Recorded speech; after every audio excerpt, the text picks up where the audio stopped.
right. I'm good. You're back out in the countryside. Huh? You think it's cold?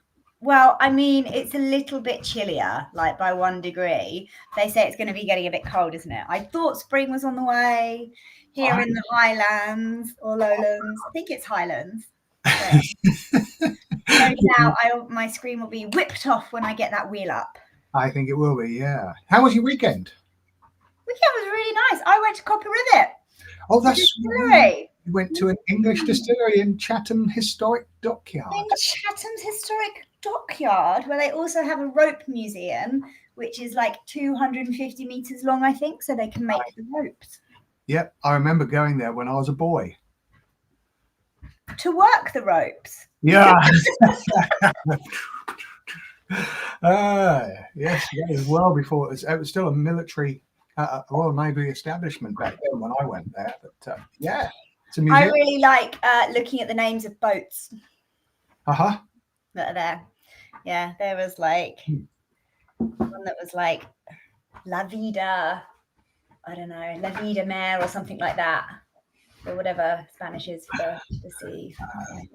I remember my old mate's boat. It was called Penny Red, and we called it Penny Red because it cost him every penny he earned. That is good, actually. And he was the Union shop steward in the shipyard, and so he was a staunch communist. So they paid a little label, red had to be red. Red. Penny Red is known because it cost him everything he owned. Poor old Cam. Oh. Yeah, so no, how was your weekend? Quiet. I had a quiet weekend at long last. Lovely. Spent the weekend walking, actually. And it was really was it nice weather there? Because it was nice weather here. It wasn't bad. Yes, Sunday it was really warm. Hundreds of people and their dogs out in my back garden. I just don't understand why they all have to come to my back garden. I call it my back garden, but it's actually a country park across. I mean, it is your back garden, but you just very graciously let people. I don't mind the dogs and the nice people.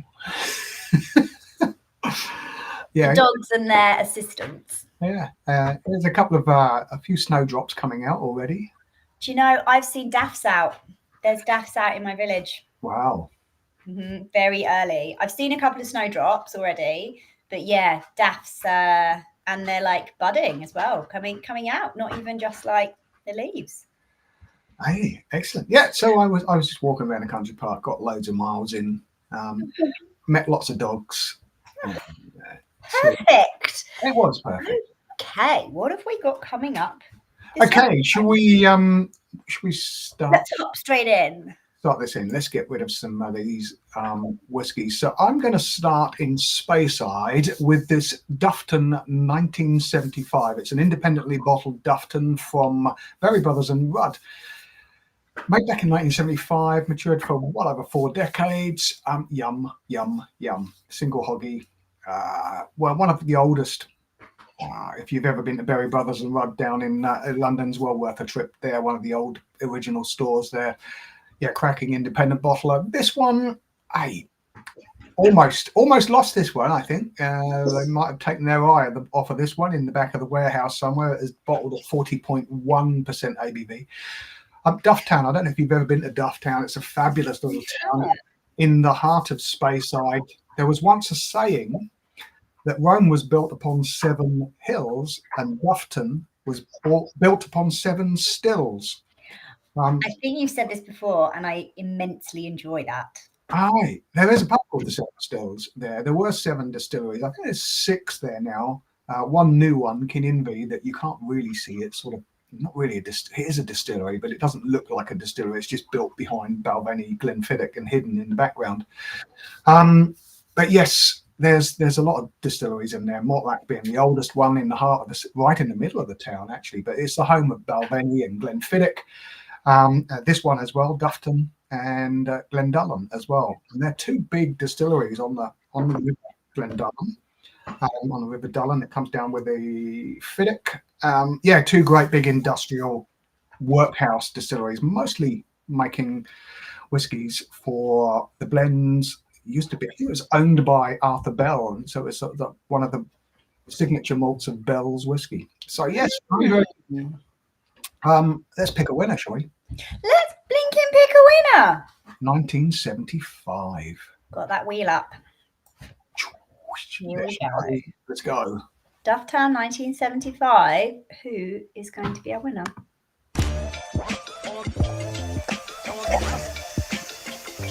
Music back. I like the look of this one as well. The colour looks good. Yeah. Paul, congratulations, Paul. Yes, I do like the cut. We have bottled as boutique. We bottled a 40-year-old Duffton, which was the colour of treacle. I mean, it was very, very dark. Wow. And a little bit woody for me personally. It was good, but I like the colour of this one. It looks like it might have been in a it says it's in a hoggy. I think this one would be good. Anyway, what's up next? Well, I thought we'd stay in Speyside, and it's another one of those distilleries that you don't see an awful lot of, although that might change. Could change. Tomor. It's a fabulous, beautiful looking distillery. It looks like a little model village, actually, if you drive past it on 5 between Grantown and Spey and Aberlour. It's right up on the hill. It's one of the first distilleries that you sort of really come to if you're driving down across the Cairngorms on the A95. It's the sort of first one you see. And it really does look like a Victorian model village, but it was built in 1959, I think it was. And it was the first distillery to be built in Speyside for over 50 years when it came online. Really, all those distilleries closing at the turn of the century after the Patterson crash, and nothing really happened for quite a while. There's quite a bit that went on in that first half of this last century with 2 world wars and a depression. It came online. It's sort of been quietly in the background making whiskey for blended Scotch whiskey mostly. There has been a couple of releases that have come out in the past, but it's recently changed hands and may have a visitor centre going forward. And I think it should do because it's one of the prettiest distilleries ever. This is a 31-year-old from 1991. From another independent bottler, Gordon MacPhail. Let's pick a winner. If you wanted to buy this, it would cost you somewhere in the region of £690-ish. So a pretty penny. And who's going to win this? It's single cask, house strength. Always a lovely whiskey. Gary, yes. Congratulations. Gary, yes. Congratulations, Gary. That will be a cracking dram, I'm sure. It's always been a favourite Tomor of a lot of the whiskey geeks. Because you don't see an awful lot of it about, and when it's bottled by an independent bottler, it's generally because they love it, and that's what independent bottlers do. And Gordon MacPhail are more than an independent bottler, as they've been buying new make spirit for centuries, well, not for centuries, but a long time. And a long time. They're not just a bottler; they are actual institution. An institution indeed. Okay, we're going to go over to the island of Mull on the west of Scotland now. I've never been to the Isle of Mull. It's always been on the list. I've got close. I've seen it in the distance, but I've never actually been. It's a bit of a trek. It is a bit of a trek. Most of the islands. Yeah, I'm very keen to go there. It looks incredible. Mull and Skye, they're the 2 ones that I want to try and get to, like this year or next. Isle of Skye is beautiful. It is absolutely beautiful, yes. And I wouldn't mind spending a long time there. Not forever, but a long time, just to see. I'd love to see it throughout seasons, like the background that you have behind you there. Oh, I'm here. I forgot. What am I saying? I want to visit it. I'm here. You're already there. So this is a collection of 4 bottles. So 4 of their recent releases. I think these are distillery specials and only available if you go to the distillery or from people like Master of Malt. There is a 10-year-old from Tobermory. Tobermory is the unpeated version of this malt. This distillery makes 2 styles of malt whiskey. For 6 months of the year, they make Tobermory, named after the island. The capital village town of the island, Tobermory, and the other half of the year they make the peated version called Ladeg, as it's spelt, Ladeg. And yeah, 6 months unpeated, 6 months peated. This distillery, now called the Tobermory Distillery, was originally called Lechig, and it's changed between Tobermory and Lechig over the years, but it makes 2 styles of whiskey. The other 3 bottlings are all Lechigs, an 11-year-old, 12-year-old, and a 13-year-old from different cask finishes, from New Oak, from Amarone wine cask, and a double cask, so 2 different casks. So let's pick a winner for this. This was another sellout of just £5 tickets. Let's see who is taking these 4 bottles home. That's a nice.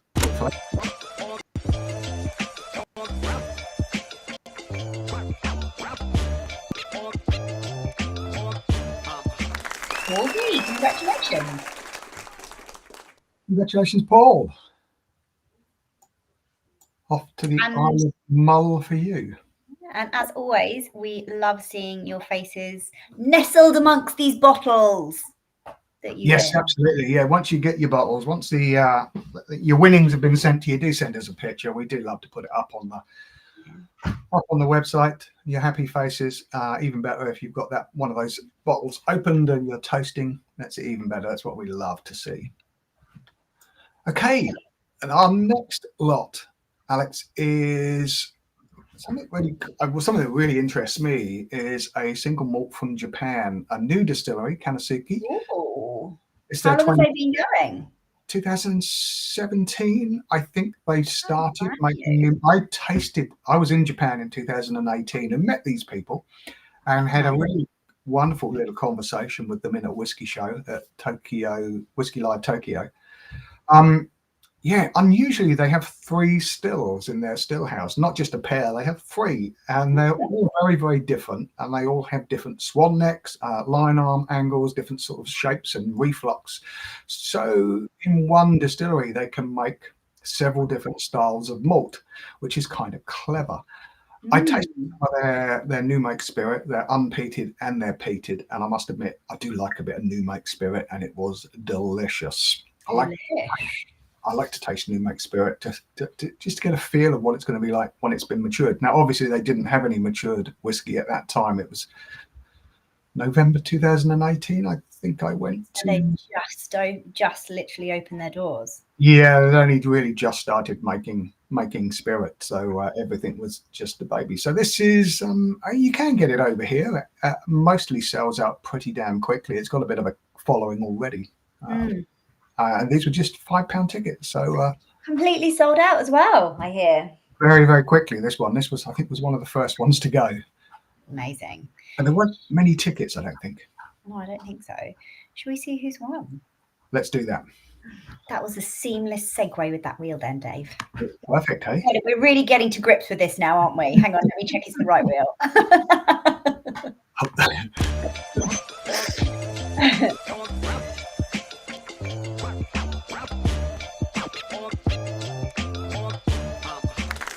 They're all live. Congratulations, Carol. They Japanese single malt from a little tiny distillery, Kanasuki, will be coming to you as soon as those. You'll be contacted today or tomorrow, and that'll be on its way. So do send us a picture when you get that with your happy little face. That'll be kind of cool. Happy little face, Errol, with that bottle. Aye, or glass. Or It'll be tasty stuff, that's for sure. What have we got coming up next? Okay, we're going to go back to Speyside. I think, yeah, they're definitely Speyside. We're going to head to the Imperial Distillery, which is sadly no longer with us. When did it close? When did it close? Last run was 1998. There were some great 97s. The last runs that were made. I wish I'd bought more of it back then because it was delicious. Yeah, long closed, much missed Imperial Distillery. This is a marriage of 3 casks distilled in 1995 and aged in American oak refill barrels as usual for 26 years. So parcels of this, and some of it look like it's been lost because we're just 198 bottles of this. It's Single Malts of Scotland, which is an independent bottler. The Imperial Distilleries had a sort of a troubled history, like many of the distilleries of Scotland, opening and closing. There's always a little bit. It was finally demolished has been made way for the giant Dalmunnock distillery, which is owned by Pernod Ricard. It's rarely seen and really only seen through independent bottlers.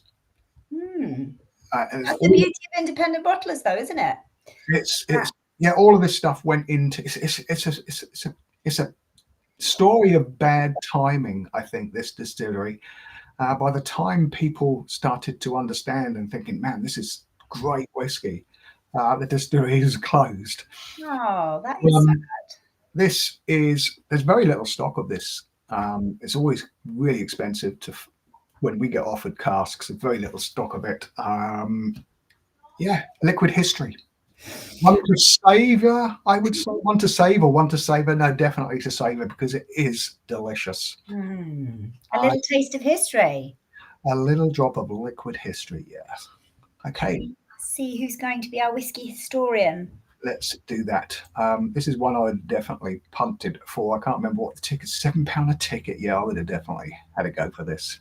Bargainous. Right, here we go.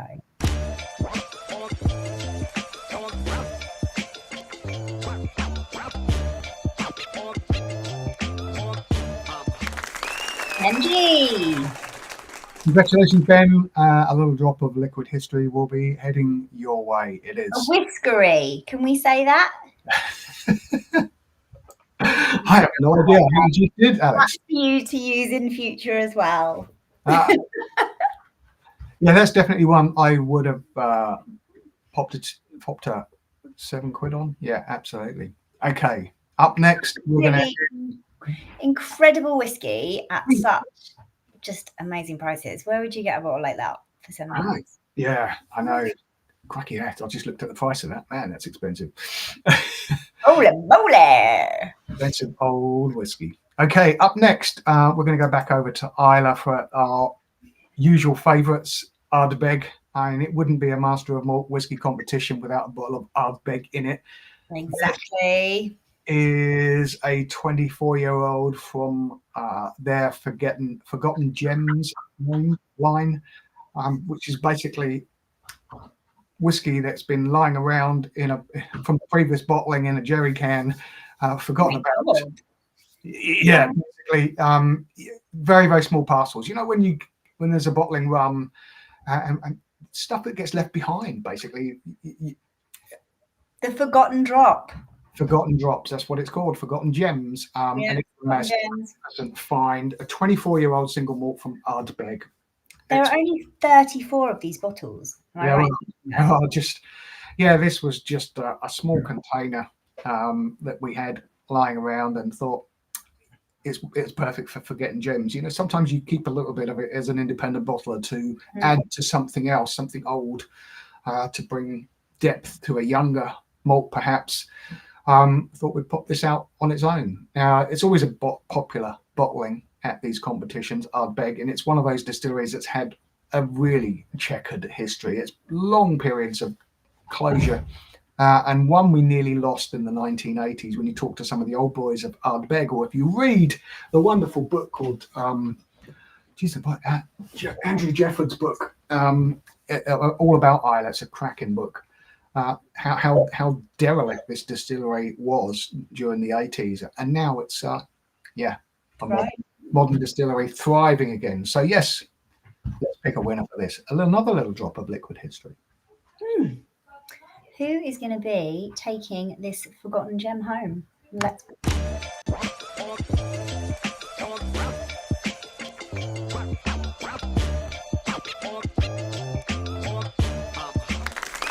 William K.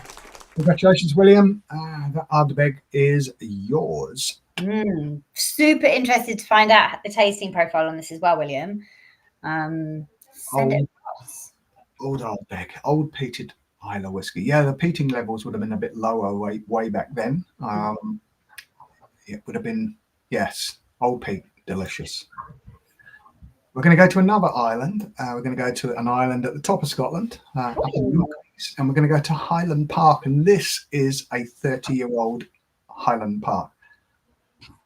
I haven't tasted this one, the 2023 release, but I have tasted a few of the older ones way back in 2000. 14 to 15. What were they like? Oh, amazing. Incredible. Old Highland Park is always delicious. There's an interesting thing about Highland Park. It's one of the distilleries that still floor malt a fair proportion of their barley.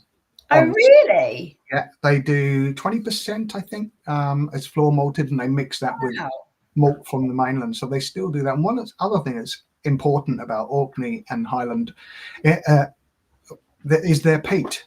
Orkney peat is very, very different. There's lots of different styles of peat across Scotland, from the sort of maritime Islay style where seaweed is involved into the makeup of the decomposition of the soil. But Highland Park is all heather and gorse, and a bit more floral. It is very lighter and more delicate than the sort of. It's much more subtle, and say 30 years of it will just be drifting in and out, that little bit of smoke. So this would be kind of special, and I would love to have had a punt on this. Just £10 a ticket for a 30-year-old Highland Park. Definitely one I'd bring out for friends at a party or something like that. Yeah, kind of special. Let's get it into somebody's hands. Let's see who's going to get their hands on this wonderful Highland Park.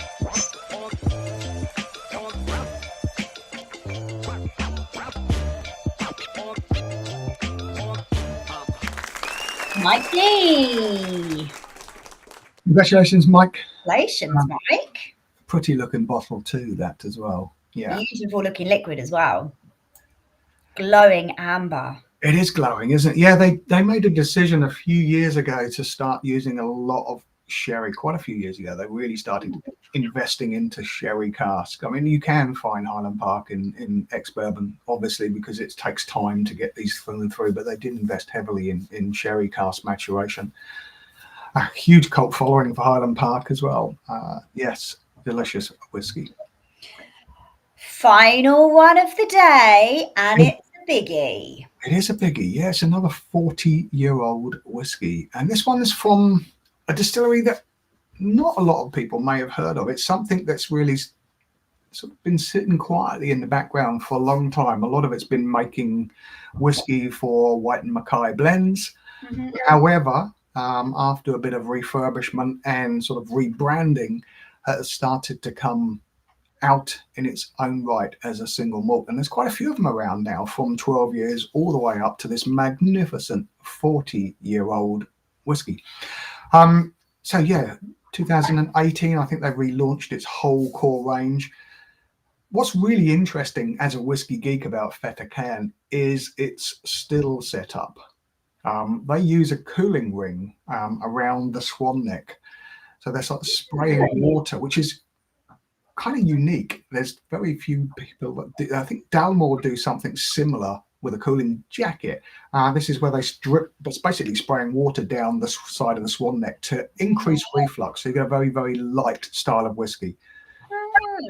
It's condensing on the vertical sides of the swan neck, and then dripping back down, and then just the heavier elements will drop down, and the lighter will go over the top.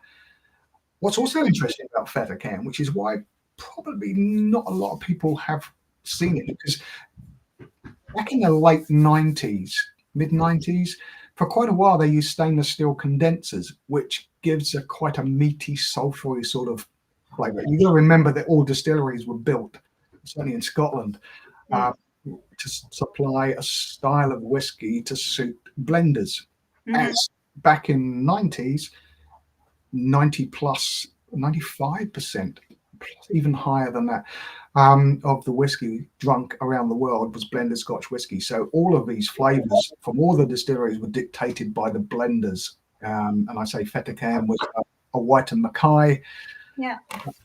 And so they're creating styles. And so this meaty, sulphury style of whiskey would have been made here, which may not be to everybody's taste. However, 40 years in wood, that will have mellowed all of that out. And I remember reading the tasting notes from Christiana. She went up there to visit this distillery back then, and she wrote The rich nutmeg spice, orange oil, bitter dark chocolate, and leathery notes on the nose and palate. And she really loved this 40-year-old. Ooh, that sounds incredible. Hi. So, Who wouldn't want a drop of that? kind of special. Yeah. Let's see who's the winner. let's give it away. Who's going to be taking this drop home? Here we go.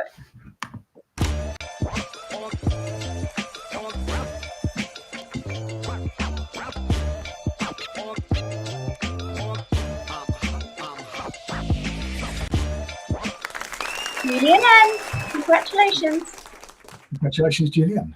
What a win. Yeah, it's not bad whiskey to know that you're getting on a Tuesday afternoon. Tuesday lunch. What have we got coming up? Incredible whiskies at just the price of one ticket. Yeah. Unbelievable. There's a couple of sold out pretty quickly. Surprised me, I must admit, but that's cool. A 22-year-old Glenfiddich and a Balvenie 19-year-old both sold out. I think they were sort of private collections. I don't know. Not ones I remember off the top of my head. 22-year-old Grand Cortez. Sound delicious, but yeah, I'm too late for them. But what else is in that mix? There's a fabulous Glenrothes 1969 from the Last Drop whiskey. There's a 36-year-old Laphroaig. Laphroaig is always perfect. There's a collection of 10 whiskies from Kilkerran, work in progress, a full whiskey collection. Wow, so 10. What is the collective number for 10? I'll find out what that is ahead of next 10 whiskies for the Kilkerran distillery range. This is the Campbelltown distillery as they're bringing their whiskey online, and they've been issuing a whiskey over the years as they've been going called Work in Progress. And there's a first edition, second edition, third edition, fourth edition. I think this goes up to the 7th edition. And halfway through, when they first started making, they were putting some into bourbon and some into sherry. So there's like a third edition or fourth edition bourbon and fourth edition sherry in this. So it's a collection of 10 whiskies. Some of them you wouldn't be able to find anymore. So interesting. You can just go through the evolution of it. Literally. Yep. Oh, how that would be fun. What a prize. That is a pretty impressive collection and a prize to be able to find all 10 in one. There's another big old whiskies in there, a 30-year-old Glenturret, for example. Amazing. Glenturret used to be the home of the famous Grouse, tiny little distillery in terms of today's production. And it's a distillery that still hand mashes everything. That's amazing. There's a man with a great big man with a masher stirring his porridge. Not doing the monster mash though. He's not doing the monster mash. He's doing the barley mash. Yes. Barley mash. There's a Longmorn, Speyside, 23-year-old Longmorn. You don't see an awful lot of Longmorn around. Always another Speyside delicious whiskey. And another closed distillery from Cappadonic, 22-year-old. That's from Signatory, another independent bottler. And a load more went live today. And a couple that caught my eye. Bunnahabhain, 40-year-old. Who doesn't love a drop of old Bunnahabhain? I love it. A Moss Towie, 45-year-old Moss Towie from 1973. Now, this is really interesting because this is liquid history. Some old Lomond stills that were installed into, is it the Milton Duff Distillery up in Speyside? So this is style stuff. So it's a style of whiskey that was made within another distillery with some stills that are no longer used. So that's kind of cool stuff you wouldn't be able to do today. What else is in there? The King of Scots, 50-year-old, a blended Scotch whiskey for Douglas Lang's 75th anniversary. Oh. A triptych trio of Mortlachs, 12, 16, and 20-year-old. So from the heart of Dufton. Yeah, lots of great whiskies going live today or already live. And I think there'll be some more going through as well, slipping through the net. I'm pretty certain the collection of boutique whiskey coming up, which is, interesting. And you got to be in it to win it. You have got to be in it to win it. Yes, indeed. Well, I'm looking forward to seeing you same time next week, Dave. That's a date. See you there. Thank you, everyone, for joining us, and congratulations to the winners. as always, send us your photos. Our team of incredible behind the scenes fixers will get the whiskies out to you. I do. The fixers that get the whiskey out. There, the whiskers. Oh my god, I've done another word. I'm on fire. I'm on fire today. It's time to end this now, Alex. Before oh god, I should just stop working. I've peaked.